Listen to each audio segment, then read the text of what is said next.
Bem-vindos ao Pode Sim número 100. Para nós é uma data, é um número, né? É um marco, é algo especial. O Pode Sim começou a ser gravado em 2014, né? E antes de mais nada, eu quero agradecer a todos os que colaboraram de forma direta, a todos que colaboraram de forma indireta, né?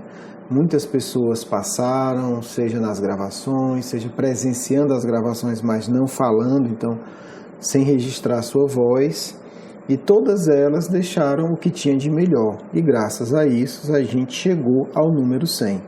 Então, nosso agradecimento a todos os encarnados, nosso agradecimento a todos os desencarnados, né? E em particular a equipe espiritual do Grupo Marcos, que sempre nos apoia, nos orienta, nos auxilia, né? Fazem estudos, enfim, além de apontar o caminho, nos amparam para que a gente possa percorrer. Bem, feito já, né, esse registro, nosso agradecimento. Para quem não me conhece, eu sou Carlos Luiz, né? Sou o responsável por esse programa. E é natural que quando chega no número 100 a gente tenha algum tipo de avaliação, né? São várias coisas. A gente ouviu recentemente muito dos outros programas. Acredito que a gente tenha melhorado aí ao longo do tempo. Ainda assim, a gente quer, né, que vocês participem, né?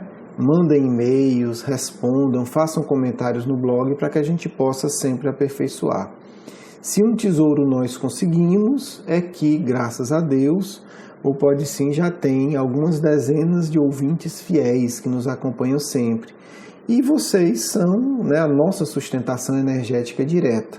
Como vocês sabem, nada do Grupo Marco é feito com o intuito de arrecadar dinheiro, nem direta nem indiretamente. A nossa sustentação é energética, né? Então são vocês aqueles que nos mantêm, nos sustentam, que, né, são a nossa razão de ser. Então, para vocês também, o nosso muito obrigado por cada um dos e-mails, muito obrigado por cada comentário, por cada participação, por cada opinião, por cada crítica construtiva, por cada prece, né, que foi feita por todos nós, né, em benefício de todos nós ao longo desses 100 programas. Bem, estamos no início de 2017, tá certo? A gente espera continuar ainda bastante tempo e espera ajudar que outras pessoas também criem os seus podcasts, os seus programas de áudio da internet, né? Tem algumas pessoas que têm nos solicitado e a gente tem, né, dentro de todo o possível, partilhar da nossa experiência. Se você tem algum interesse em fazer o programa, entre em contato com a gente, nosso e-mail está aí no blog, contato@grupomarcos.com, que a gente vai, né, a gente pode marcar para conversar, interagir, trocar experiências. Acho que isso é também um papel do Grupo Marcos e penso que é muito importante. A gente não teve tanta ajuda assim para começar, do ponto de vista de outros programas. Mas é importante registrar, né, que o Pode Ser nos inspirou bastante e também alguns outros podcasts que a gente vai ouvindo tentando aprender.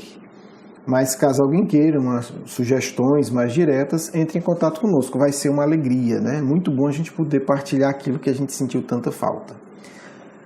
Bem, hoje a gente começa uma nova série, né? Como vocês que já estão acostumados com isso, a gente, né, vai só repetir rapidamente. Como é que funcionam as nossas séries? A gente pega um tema, trabalha ao longo de alguns programas, mas quando surge algum assunto que chama um pouco a nossa atenção e a gente acha que é interessante comentar, a gente, né, traz um assunto novo no meio da série, tá certo? Então não estranhe. A nossa série agora vai ser sobre compaixão. Vai ser uma série que a gente vai, já eu vou falar dela, mas nem toda sexta-feira vai ter esse tema, né? Porque quando surgir algum tema mais, digamos assim, mais de atualidade, que a gente acha que é interessante refletir, em determinada sexta a gente vai trabalhar aquele tema e vai retomar a série, tá certo? Então, o nosso Pode Sim é essa combinação, né? Tem um tema, mas tem intervalos em que a gente trabalha temas diferentes. É como a gente chegou aqui no número 100. Não sei se no número 150 vai estar assim. Vamos ver. Também já avisando, para quem ainda não sabe, o curso Educação Espírita Convite à Juventude está sendo lançado às quartas-feiras, tá certo? Então, a partir de agora, será todas as quartas. Também é nosso compromisso com vocês, toda quarta-feira, até o fim do ano, a gente ter uma aula, um encontro do curso, como a gente gosta de chamar. Bem, vamos começar a nossa série, né? Hoje eu vou falar, em particular, vou começar a falar da base da compaixão. É importante entender que as palavras, ao longo do tempo, elas adquirem significados diferentes. Quando a gente fala compaixão, pelo menos do meu ponto de vista e de outras pessoas, eu estou falando caridade e eu estou falando também amor, né? Então, no fundo, é a mesma coisa, né? No sentido de que você ter o desejo, a vontade e mesmo o prazer em socorrer alguém, em amparar alguém.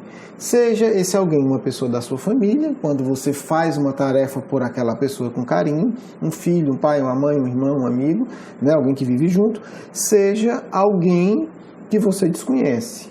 Seja a ajuda a alguém que é um milionário, que está precisando de ajuda e precisa de alguém para ouvir, seja um miserável que precisa de alguém para ouvir e também precisa de um prato de comida.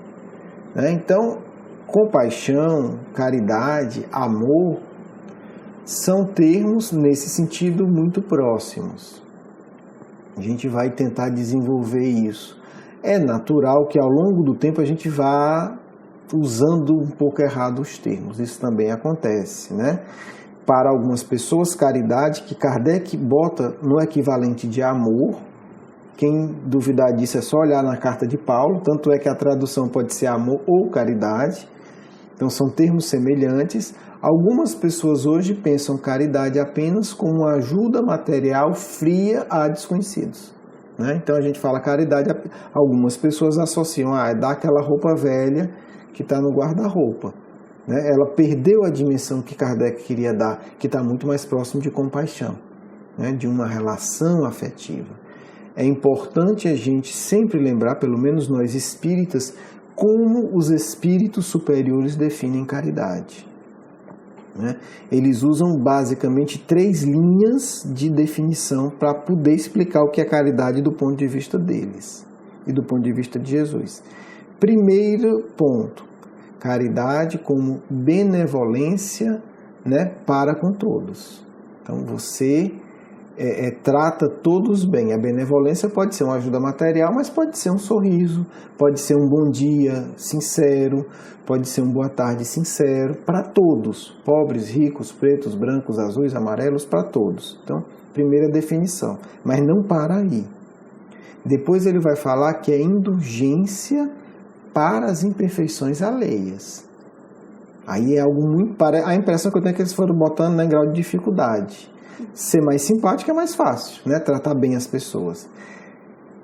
Ter indulgência para a imperfeição do outro já exige mais maturidade, né?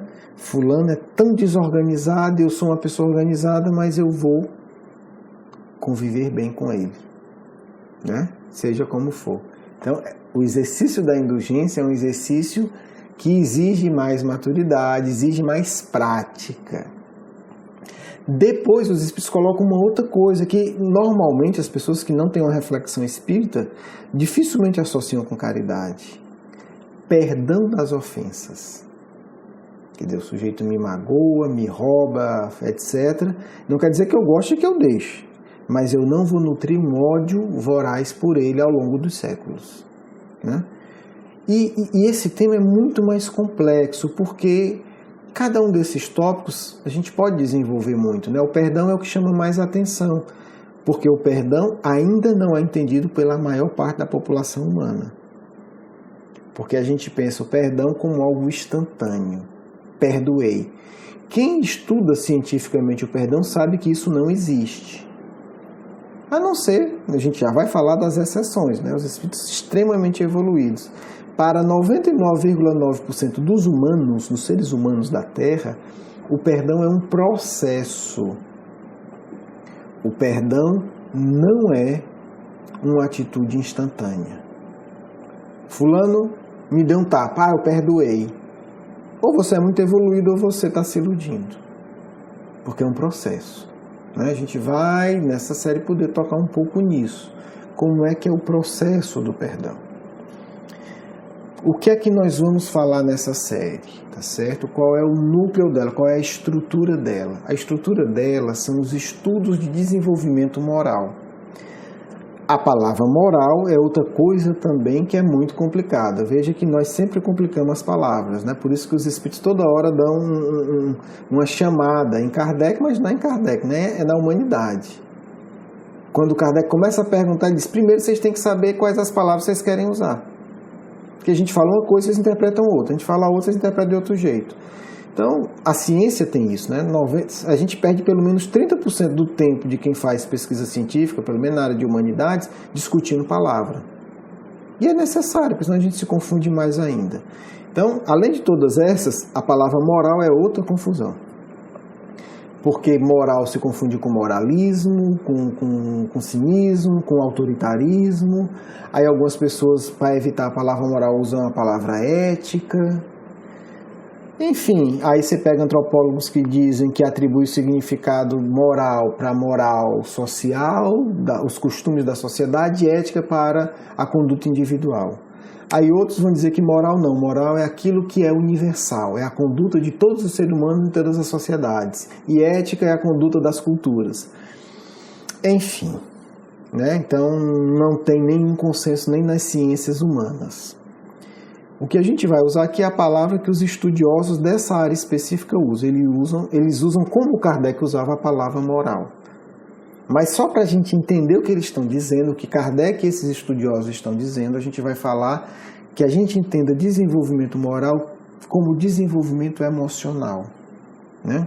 Quando eles falam desenvolvimento moral, eles não estão falando de condutas externas, estão falando de um desenvolvimento íntimo que gera condutas externas.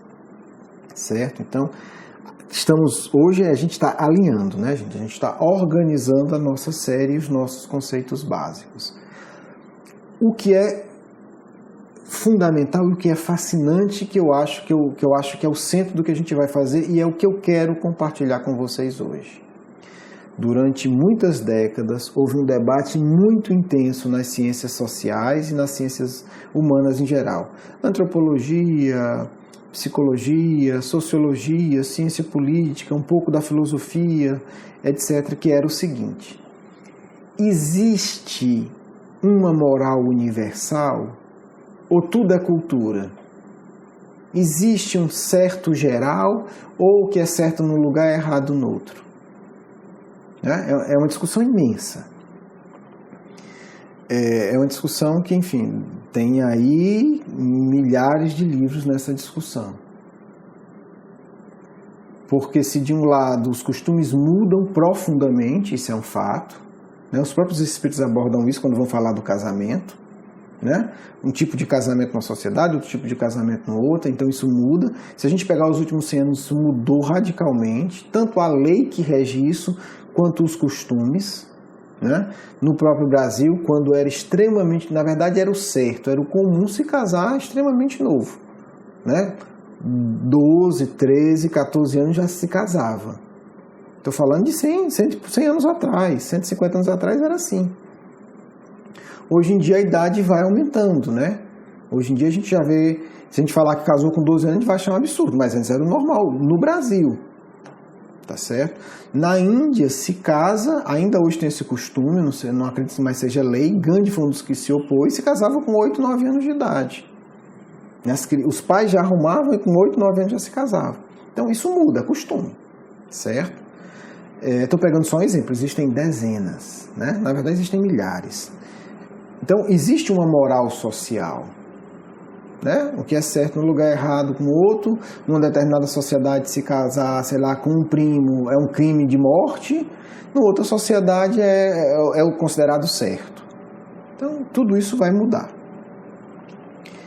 A questão é, além desses costumes, existe uma moral profunda? Existe uma moral que todo ser humano tem? O desenvolvimento moral é cada um na sua cultura ali fechado e, na verdade, o que é certo não é errado no outro, e a gente não tem um parâmetro de certo e de errado. É uma discussão imensa, uma discussão imensa que eu não vou entrar hoje. O que eu quero dizer é que já há pesquisas feitas em milhares e milhares de pessoas ao longo de décadas que provam o seguinte: existe uma estrutura íntima de desenvolvimento moral do ser humano. E essa estrutura íntima de desenvolvimento moral está provado, ela acontece em todas as culturas. Se você pesquisar o desenvolvimento moral de uma criança em Nova York e de uma criança do Índio, pode ser que uma vá para um estágio mais avançado, mas o caminho delas é obrigatoriamente o mesmo. Ninguém pula.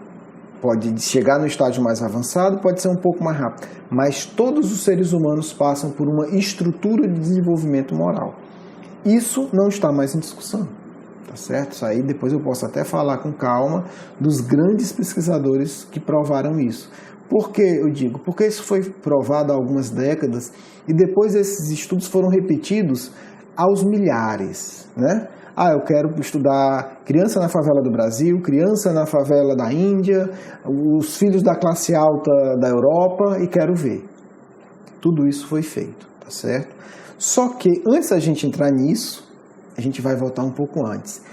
Que eu saiba, quem primeiro falou isso se chama Allan Kardec.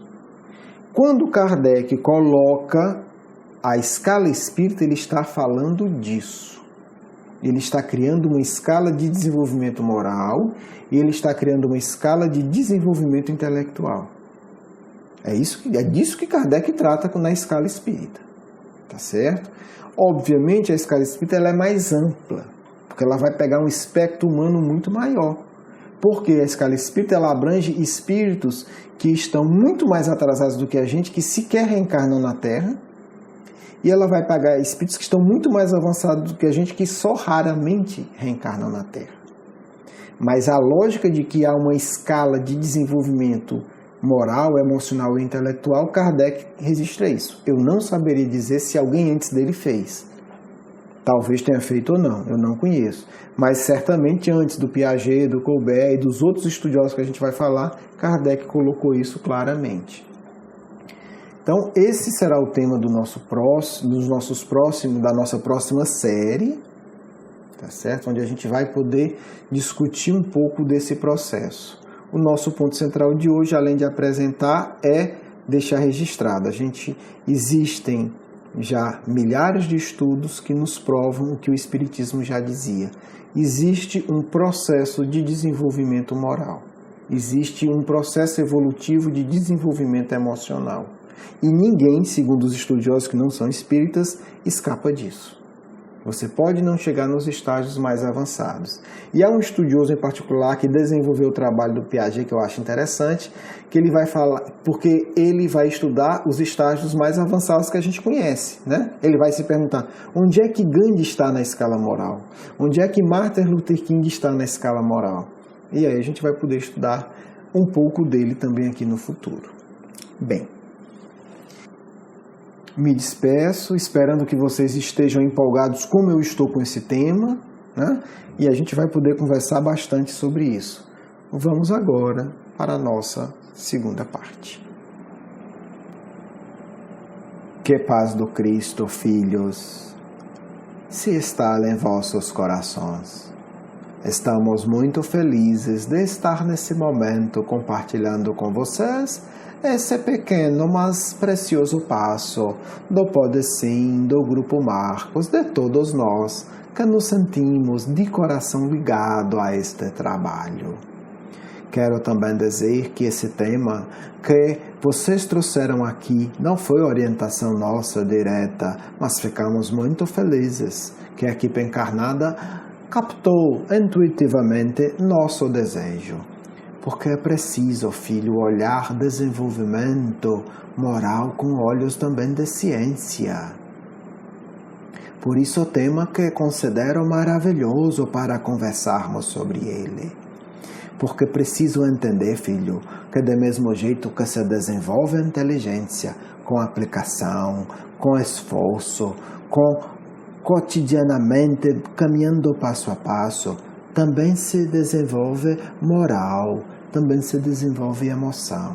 Mas dizer isso é muito pouco para vocês, e eu concordo, preciso mostrar como fazer exercício emocional, como tornar o coração mais afetivo, mais amoroso, mais compassivo. Tudo isso discutiremos aqui, a partir das pesquisas de vocês, a partir das perguntas de vocês. Quero muito, filho, que a partir deste programa vocês perguntem mais, perguntem sobre desenvolvimento moral. Ficaremos muito felizes em ter perguntas, questões para responder também. Quero hoje dedicar este tempo que tenho de mensagem para uma reflexão muito simples. Quero pedir que nesse instante, cada um de vocês sinta, num clima de paz, algo que é profundamente verdadeiro, filhos. Quero que vocês sintam que vocês podem se tornar pessoas melhores. Quero que vocês sintam que vocês podem se tornar pessoas mais amorosas. Quero que vocês sintam que vocês podem se tornar pessoas mais afetuosas. Sim, cada um de vocês pode. E nós iremos trabalhar isso em nossos encontros aqui. É preciso cuidar de coração, filhos. É preciso tornar coração mais amigo, mais aberto, mais cristão. Isso é a coisa mais preciosa a fazer. Permitir coração sentir amor, transmitir amor, receber amor, porque essa é a dinâmica da vida. Hoje me despeço dizendo e pedindo: preparem vossos corações. Queremos fazer com cada um de vocês um trabalho de profunda educação emocional, simples, mas efetivo, fácil e verdadeiro. Por isso, vamos pensar nisso. Eu posso mudar a minha forma de sentir. E se aceita isso, filho, já é conquista muito preciosa. Forma de sentir pode ser transformada. Vamos pensar nisso ao longo destes próximos dias. É possível mudar a forma de sentir. E, entendendo isso, pense: como você gostaria de sentir? Que tipo de melhoria você quer desenvolver em seu sentimento? Isso é fundamental. Nós conseguiremos fazer isso. Estamos preparando um programa muito interessante para vocês. É a promessa de seu amigo espiritual de sempre. Um grande abraço a todos. Que Jesus, nesse instante, toque os vossos corações individualmente e com muito carinho. Muita paz de um amigo espiritual.